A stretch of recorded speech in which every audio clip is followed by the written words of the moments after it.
This is probably one of the most perplexing food items in American gastronomy. Why do certain restaurants produce burgers that are seemingly impossible to duplicate at home? Because when you think of 100% beef, you're subconsciously and naively thinking of something like 100% ground ribeye steaks or some other meaty cuts. In reality, your 100% beef often contains organ meats like liver, spleen, brains, veins.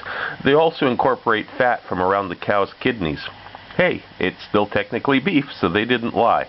And the damn thing is, in the right proportion, those internal organs actually add a lot of juicy flavor, even though you probably don't want to see the grinding process itself before you eat it. What I've done here is clean it up some. This is going to be the most awesome burger you've ever made yourself at home.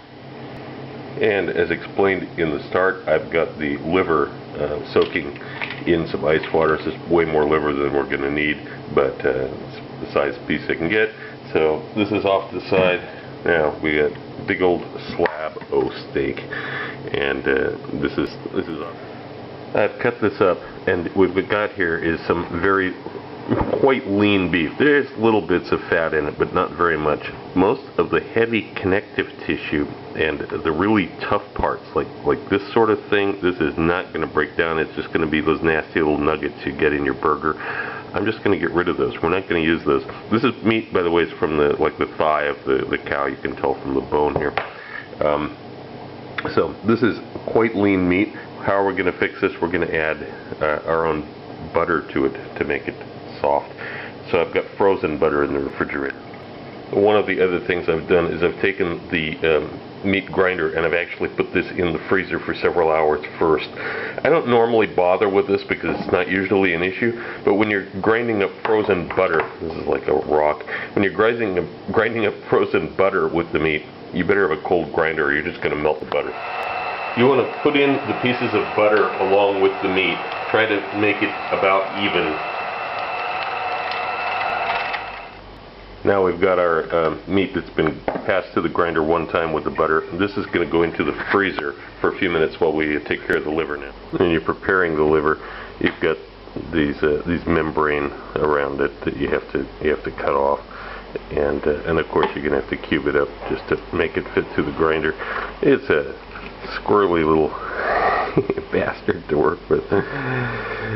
But liver's cheap, so you know if you end up taking some of the liver along with the membrane, you don't have to feel too bad. It's not like it's filet mignon you're working with here.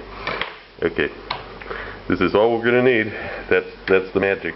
So what I'm doing, I just put the pieces of liver in here with the meat that's going to go back in the freezer. I'm going to chill this for about another 15-20 minutes before I grind it again.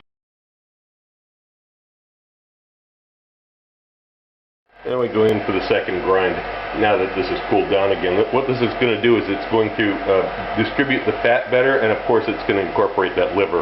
We're going to put the pieces in a little bit at a time as we're going through this and grinding it again. And you end up with this. Now I'm going to add about a teaspoon of coarse salt here. This will help the mouthfeel in the final analysis when you're done. Also, as you were grinding this, undoubtedly you noticed you got some nasty, slimy little bits of liver as the liver was going through. So now what we're going to do is we're going to lightly, don't overwork it, but we're going to mix that salt in, and we're going to distribute the liver across here. And after I do this, it's going to go back into the refrigerator to cool for a little while longer. Just the refrigerator this time, not the freezer.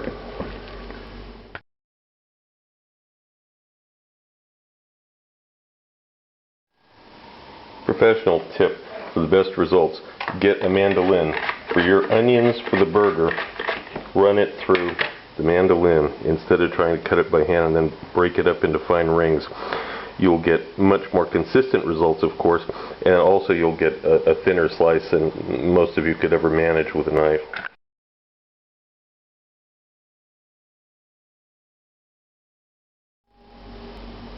Weigh the amount of meat out for the burger first. I'm going with 5 ounces. I find this is the ideal amount for American style hamburger. A lot of people will go 6.5 ounces. Doesn't really work. You end up with meat in the middle that's too rare. If you go too thin, then you end up with meat in the middle that's too cooked. So I think 5 ounces is about perfect for the heat and the cooking method I'm going to show you. Notice I didn't work this to death. I just basically flattened it into a patty. Also, we're not going to do this, what's become known as the Bobby Flay trick, where you stick your thumb into the middle and you make this big indentation. You do not need that with this burger. This burger is not going to puff up and be nasty like this. It's going to cook very nice and flat, as you'll see. I've got the grill surface here at 279. See, in Celsius it's about 275. In Fahrenheit it's about 530. It's going to cool down though as soon as I put this burger on it. So it's a little bit too hot right now, but as soon as I get this cooking, temperature is going to go right on down. And we begin the timing. And as you can see, it's been 2 minutes now. Temperature is now down to 200. About 400 Fahrenheit, that's right. Now I'm going to do the first flip. It's been 2 more minutes. Now you notice I'm going in the direction that the grooves are cut so that I don't tear the burger. Now we're going to give it the second turn. You can also add, at this point, add some salt and some pepper to it. In the end, we're going to put some on the other side too, but this minimizes the chances of the pepper burning on the cooking side, because it's only going to be cooked for 1 minute more on the other side anyway. And we're getting pretty close to that minute mark now.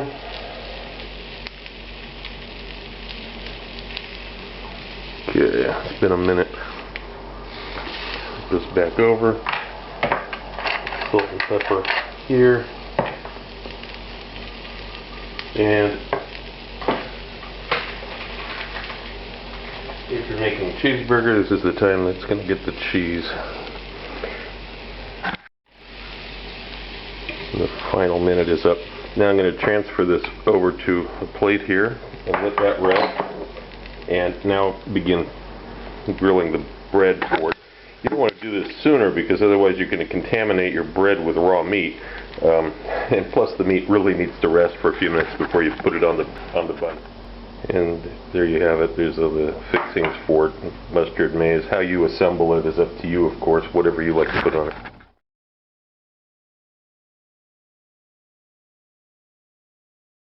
Also look for my cocktail book, Cocktails of the South Pacific and Beyond, Advanced Mixology, available through Amazon online.